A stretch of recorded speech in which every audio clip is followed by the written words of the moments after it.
За эрхэмгчүүдтэй бүгдэнд энэ шинэ 7 хоногийн мэнд хүргэе. За эхний асуулт ийм байна. Бид одоо өнөөдөр урт хугацааны буюу алсын хараа 2050, дунд хугацааны буюу 21-ээс 25 он хүрэх хөгжүүлэх үндсэн чиглэл, богино хугацааны буюу 24 оны жилийн төлөвлөгөө гэсэн 3 баримт бичиг хоорондоо тайланг сонсож байна. Эдгээр нь хоорондоо хэр уялдаатай байгаа юм бэ гэдэг асуулт тавих гэж байна. Дунд урт хугацааны төлөвлөгөөнд туссан зүйлс жилийн төлөвлөгөөнд тусдаг хэсэг нэлээд эргэлзээтэй байна. За энэ талаар одоо аудитын газар хариулт өгнө. Тэр дундаа эрүүл мэндийн бодлогын хувьд харьцуулсан дүгнэлт урт хугацааны, дунд хугацааны, за мөн одоо 1 жилийн богино хугацааны энэ гүйцэтгэлийн тоо баримтууд нь хэр хоорондоо уялдаж байгаа юм бэ? Мэдээж эрүүл мэндийн яам, эдийн засгийн хөгжлийн яамд одоо төлөвлөгөө өгдөг баг.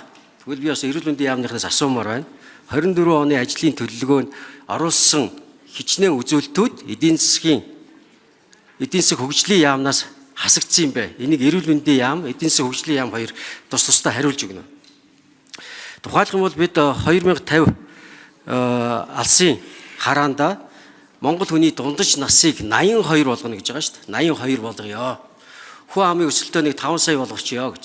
Гэтэл өнөөдөр зөвхөн одоо 24 оны тайланг аваад үзэхэд 6700 гаруй төрөлтөөр буурчихсан байх жишээт. Тэгэхээр бид одоо нэгт наслалтаа уртсгаж чадах юм уу? Няраа эндэгдлийн асуудлыг яагаад богино хугацааны бодлогодоо тусахгүй энэ үзүүлэлтүүд яригдхаа болчихваа. Энэ тал дээр хариулт өгөөрэй. За хоёр дахь асуулт.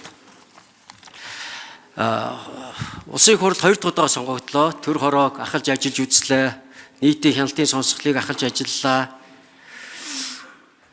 Энэ бүгдээс харахад аудитын дүгнэлт нэлээд сүрхий гарч байгаа. Олон чухал зөвлөмжүүдийг өгж байгаа. За мөн одоо төр хороо ахлаад ажиллахлаар экспертүүд буюу шинжээч нараа болохоор бид голдуул одоо аудитын ерхий газраас авдаг. Тэндээс мэдээллүүдээ буцаад авдаг. Тэгтэл 3 янзын тайлан бид одоо яг сонсоо сууж байна, тийм ээ? Аудитын газрын, засгийн газрын, их хурлын хяналт шинжилгээний газрын гэсэн 3 газрын тайлан. Гурлаа дотроо өөр дүгнэлттэй. Аль тоонд нь итгэх юм бэ? За бүгдээ энэ 3 хяналтын байгуул гурлаа энэ тооныхаа талаар энэ тооны ард байгаа баримтуудын талаар хэлээрэй. За тухайлбал би зүгээр ганцхан жишээ хэлмээр байгаа байхгүй юу? Улсын их хурлын тамгын газрын дүгнэлтэнд 3 дээр 12 төсөл арга хэмжээнээс үр дүнтэй буюу 100% үнэлэгдсэн нэг төсөл хөтлөөр байхгүй гэд өвчлөл нас баралтыг бууруулна гэсэн энэ ажлын 12 төслийг дүгнсэн баг шээд. Тэгтэл аудитын газрын дүгнэлт нь 12-т 3-3 өвчлөл нас баралтыг бууруулна гэсэн дотор 10,000 хүн амд ногдох халдварт өвчний тоо үүн дээр 100% биелэлтэй гэх. Тэгэхээр энэ хоорондоо эдгээр одоо хяналтын байгууллагын тоо баримтууд хоорондоо яагаад уялдаж өгөхгүй байна? Тэгэхээр их сурвалжууд нь юу байд юм бэ? Энийг тодруулж өгөөч. За 3 дахь нь энэ дотоодод худалдаж байгаа эмийн чанарыг олон улсын стандарт нийцүүлнэ гэсэн төлөвлөгөөг 100% гэж аудитаас дүгнсэн байна. Ямар баримтыг үндэслэн энэхүү дүгнэлтийг гаргасан бэ? 100%. Нэгсэндээ Монгол улсад чанартай эмийг 100% одоо болцсон гэж үзэж шít. Тэгтэл би одоо өнгөрсөн 7 хоногт эмийн хяналт үнэлгээний газар очиход бүхэл бүтэн Монгол улсад ганцхан хийгдэг аппарат нь 24 оны 10 сард тендер авсан нэртэй одоо хүртэл ажиллагаанд ороогүй байж жишээд. Энэ дээр одоо эрүүл мэндийн яам хариулт өгнө. За төгсгөлд нэг нэмэлт минут яхахлаар үргэлжлүүлээд асууя. За үндэсний аудитын газраас 2 сарын 15-нд засгийн газраас мэдээллийг аваад засгийн газрын хяналт шинжилгээний үнэлгээний системд нь цугларсан мэдээллийг нотлох баримттай тулгаж хэрэгжилтийг бол гаргадаг байгаа. Тэгэхээр нийтдээ төлөвлөлтийн бол хэд хэдэн алдаа байна гэдгийг үндэсний аудитын газраас дүгнсэн. 2024 оны жилийн хөгжлийн төлөвлөгөөнд хөгжлийн бодлого төлөвлөлт болон 5 жилийн үндсэн чиглэл 2024 оны төлөвлөгөөний арга хэмжээний нэгдэг тулгахад нийт 234 арга хэмжээнээс үндсэн чиглэлээр тусгагдсан 200 арга хэмжээ бол 24 оны жилийн төлөвлөгөөнд тусгагдаагүй байсан. За мөн үндсэн чиглэл 243 арга хэмжээнээс 108 нь бол хүрэх төвшин тодорхойгүй хэрхэн хэмжих нь тодорхойгүй ийм асуудлууд байсан учраас энэ төлөвлөлтийн алдаатай асуудлууд дээр хариуцлага тооцох шаардлагатай энэ эрх зүйн орчныг нь бол наривчилж өгөх зөвлөмжийг бол улсын их хурлд толиулсан. За ер нь бол цаашдаа хяналтын тогтолцоонуудын нэг анхаарах асуудал бол төсвийн ерөнхийлөн захирагчаас ахуулаад үндэсний аудитын газар болон улсын их хурлын хяналт шалгалтын ингээд 5-6 хяналтын үе шат байна. Эднэрийн зохистой хяналтыг хэрэгжүүлэхийн тулд төлөвлөлтийн өмнөх хяналтыг илүү их анхаармаар байна. Тэгэхгүй бол саяны 5 одоо үнэлгээ гаргасан байгууллагууд тавуулаа үйл ажиллагаа арга хэмжээ хэрэгжсэний дараа буюу үйл явц өнгөрсөний дараа бол үнэлгээ дүгнэлтээ өгч чинь. Тэгэхээр төлөвлөлтийн алдаатай бодлогыг төлөвлөлтийн үед нь батлагдахаас өмнө одоо тэрийг нь зогсоодог ийм хэрэгцээ орчин хэрэгжилтийг дууссаны дараа бол тэгэхээр хэрэгцээ энэ наривчилсан зохицуултуудыг тодорхой болгож өгөөч гэдэг ийм асуудлыг ярих гэж байгаа. За аудитын зөвлөмжийг хэрэгжүүлэхгүй байгаа тохиолдолд төрийн аудитын тухай хууль дээр илүү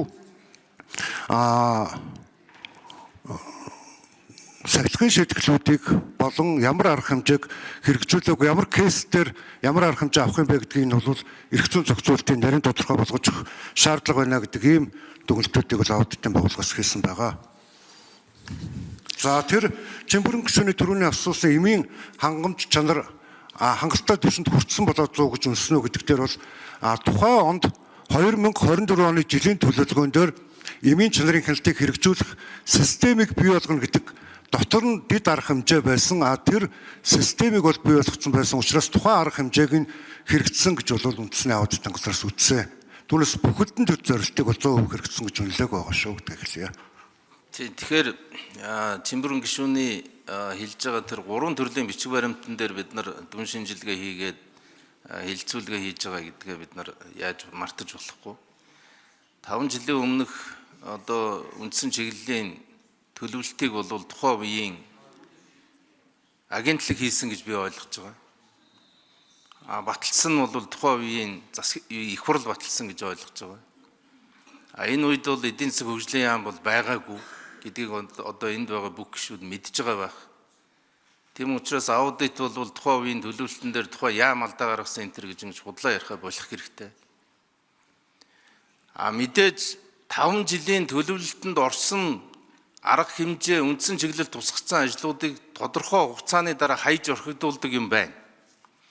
61 одоо ажлыг явцын дунд гээсэн, орхисон. 10 хэдэн ажлыг бол бүр хийгээгүй. Би зүгээр их хурлын гишүүд хариуцлага нэхэхдээ энэ 10 хэдэн ажлыг санаатаагаар хэн хийгээгүй вэ гэдэг эзнийг ол гэдэг даалгаврыг өгөөд байна л гэж харж байгаа. Жишээлбэл 5-7 цахилгаан станц. Яагаад барьдаггүй? Жишээлбэл Багнуурын цахилгаан станц. Жишээлбэл Дархны арьс ширний цогцлбор. Одоо яах юм тэгээд? Тэгэхээр хуулийн дээр бол энийг хийгээгүй тохиолдолд хэн хариуцлага хүлээх вэ гэдгийг бол тодорхой хэлсэн. Хэдэн хувьтай байвал хэрхэн хариуцлага хүлээх вэ гэдэг нарийн журам нь бол алга байна. Би одоо яамныхнаас асуугаад байна. Гэхдээ энийг хийгээгүй яамны одоо төрийн нарийн ямар хариуцлага хүлээх? Бүүмэд. Тэр хийгээгүй газрын даргад ямар хариуцлага хүлээх? Бүүмэд. За энэний дундуур жинхэнэ алга болж байгаа хүмүүс бол агентлагийн дарга нар. Бүр журмандаа хэрхэн хариуцлага Чимбэрэн гишүүн ер нь дундаж наслалтын асуудлыг бас хөндөж ярьж байна. Тэгээ улс орны хувьд бол одоо дундаж наслалтыг нэмэгдүүлэхэд бол бас тийм амаргүй. За энэнд бол одоо тэр төрөлтийн тоо бол нөлөөлж байгаа. Гэхдээ манай улсын хувьд бол төрөлт сүүлийн жилүүдэд жил ирэх тусам нэмэгдэж байгаа. Сүүлийн 5 жилийн хугацаанд одоо 20 орчим хувиар төрөлт буурсан ийм зүйл байгаа. Энэ бол одоо ер нь 90 оноос 2005 оны хүртэлх одоо төрөх насны эмэгтэйчүүдийн тоо буурсан нь бол нэг номерын одоо шалтгаан болж байгаа. Бид нэр тэр таны ярьж байгаа нэраа эндэгдэл дээр одоо ямар нэгэн ач холбогдол өгөхгүй байгаа зүйл огтосоо байхгүй. Бид нэр одоо төрөлт буурж байгаа энэ цаг үед нэран одоо эндэгдлийг бууруулах төрж байгаа одоо нэрийнхаа илүү их чанартай амьдрах бодлогыг бий болгох тал дээр маш бодлого. За хариултыг ингэж өгмөөргүй байна. Эдийн засгийн яам одоо жишээлбэл эрүүл мэндийн яам ийм бодлогын асуудал оруулж ирээд тэдийг би хассан юм а гэдгээр хэлчмээр байна шүү дээ. Эрүүл мэндийн яамд би ийм бодлого оруулсан чинь ингээд эдийн засгийн яам дээр хасагдсан юм а. Одоо бид нар 26-аас 30 оны дунд хугацааны төлөвөө хийх гээд байж шít. Энэ дотор чин эрүүл мэндийн чухал үзүүлэлтүүд буюу их нэраа эндэгдэл, дундаж наслалт, хүн амын тоо, дээрээс нь халдвар төвчин, дэлхийд даяараа 2030 он гэхэд одоо умаа үзэн хавдраггүй болох гэдэг, сүрээгүй болох гэдэг. Тэгтэл бид ямар байдалтай байгаа? Яагаад энэ тоонуудаа тодорхой үзүүлэлтээр оруулж өгөхгүй байгаа юм бэ? Энэ асуудлыг яриад байна шүү дээ. Тийм учраас төлөвлөлтөндөө энэ ажлаа үнэлүүлэх юмдаа бодиттой тоо оруулж өгдөг юм байна. Амар эсэн дарагтай би бас яг санал нэг байна. Ер нь бид энэ төрийн аудитын байгууллагаа хүчжүүлэхгүй бол олон багын хяналтын байгууллагууд байгаад байна. Одоо би нэг асуултад дутуу авчлаа. Их хурлын тамгын газраас тэр нас баралтын үйл ажиллагаа одоо нас баралт бууруулах чиглэлд 0 үнэлгээтэй ажилласан гэж. Энийний тайлбарыг би авчмаар. Гишүүдийн энэ өдрийн амгалан айлтгая.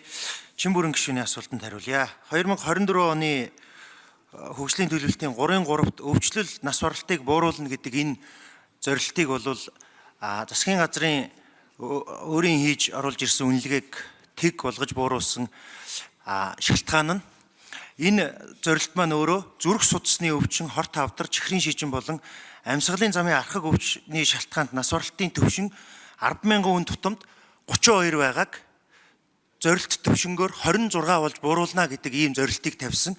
Жилийн эцсийн дүнгээр бол энэ зорилт төвшөндөө хүрэх биш 38.4 болж өссөн ийм үзүүлэлтэйгаа. Өөрөөр хэлбэл үнэлгээгээр зорилттой төвшин буурах ёстой байтал өссөн байгаа. Тэгэхээр үр дүнгийн үнэлгээгээр харахад бол энэ бол өөрөө одоо тэг хөвтэй байна гэдэг энэ дүн шинжилгээг бол Улсын хурлын тамгын газраас хийж оруулсан байгаа. Их хурлын тамгын газрын хийж байгаа дүн шинжилгээ нь их хурлын хэл шалгалтын тухай хууль заагдсанаар бол энэ Улсын хурлын тамгын газраас хийж байгаа дүн шинжилгээ нь бол өөрөө одоо үйл ажиллагааг биш илүү үр дүнг үнэлнэ гэдэг ийм зохицуулттай учраас үр дүнгээрээ бол зорилттой төвшөндөө хүрээгүй байна гэдэг ийм агуулгаар тэг үнэлгээ өгсөн байгаа.